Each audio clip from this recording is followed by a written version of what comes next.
Assalamualaikum warahmatullahi wabarakatuh. Pertama-tama saya secara pribadi ingin mengucapkan turut berduka cita yang sedalam-dalamnya atas kasus meninggalnya seorang anak akibat dimutilasi oleh ayah kandungnya sendiri. Ya, melalui video ini saya juga ingin menginformasikan bahwasanya kasus pembunuhan yang dilakukan oleh orang tua di Pulau Nias terhadap anaknya itu bukan kasus pertama.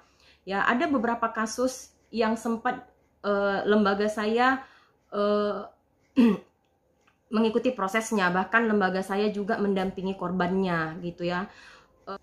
Saya ingat itu tahun 2008 itu kasus seorang ibu ya bersama dengan pacarnya membunuh anak kandungnya dan kemudian anaknya tersebut dikubur di kandang ternak ya. Itu kasus sungguh miris sekali ya, karena seorang ibu merelakan sebelum dibunuh anak tersebut diperkosa oleh pacarnya, bukan diperkosa juga tapi memang anak tersebut direlakan oleh ibunya untuk melayani kebutuhan seksual dari pacar si ibu gitu ya. Dan kemudian karena suatu kesalahan akhirnya pacar si ibu membunuh anak tersebut dan si ibu bersama dengan pacarnya ya mengubur bersama-sama anaknya di kandang ternak ya.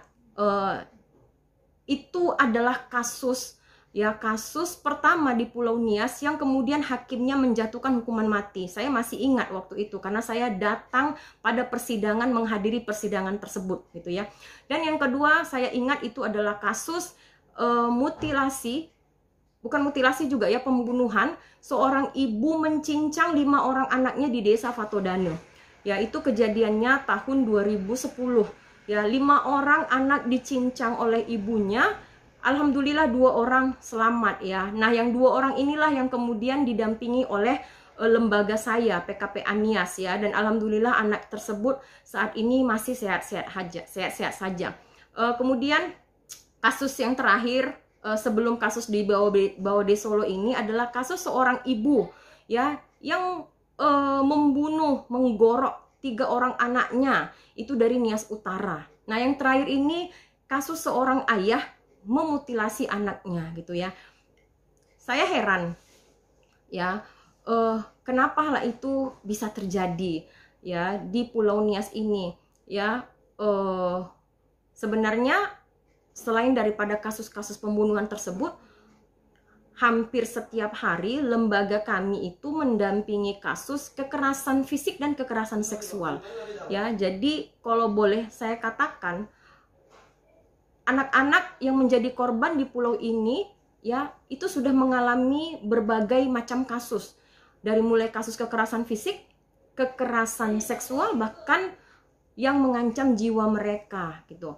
Kalau dari lembaga kami sendiri ya, terus terang itu kami tidak akan bisa memberikan pelayanan kepada seluruh kasus-kasus yang ada di Pulau Nias ini. Karena apa ya? Karena memang lembaga kami itu stafnya terbatas.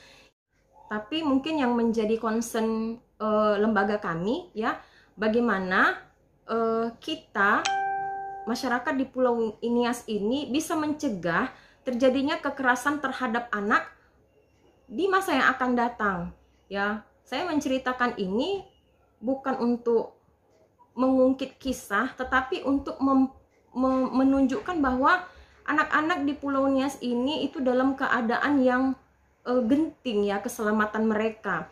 Karena pelaku-pelaku kekerasan itu tidak lain dan tidak bukan adalah berasal dari keluarganya sendiri, dari orang-orang yang mereka percaya yang seharusnya melindungi mereka gitu. Tetapi akhirnya mereka mendapatkan kekerasan dari orang-orang yang mereka percaya gitu ya. Jadi video ini saya buat sebagai bahan renungan bagi kita bersama ya, apa yang harus kita lakukan agar anak-anak di Pulau Nias ini tidak lagi menjadi korban kekerasan, bahkan menjadi korban pembunuhan gitu ya.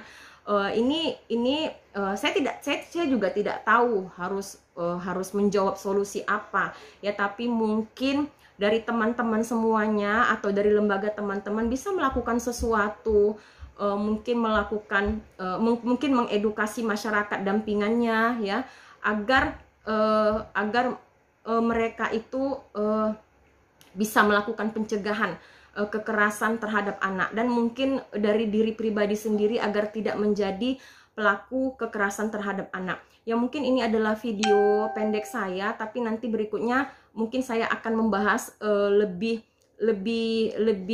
panjang ya, kisah-kisah saya ketika saya melakukan ketika saya sebagai pendamping kasus, yang mungkin bisa memberikan pelajaran kepada kita bersama tentang bagaimana pentingnya kita menjadi aktor yang melakukan pencegahan kekerasan terhadap anak ya, karena kalau bukan kita yang melakukan pencegahan kekerasan terhadap anak, siapa lagi? Mungkin itu saja teman-teman semuanya.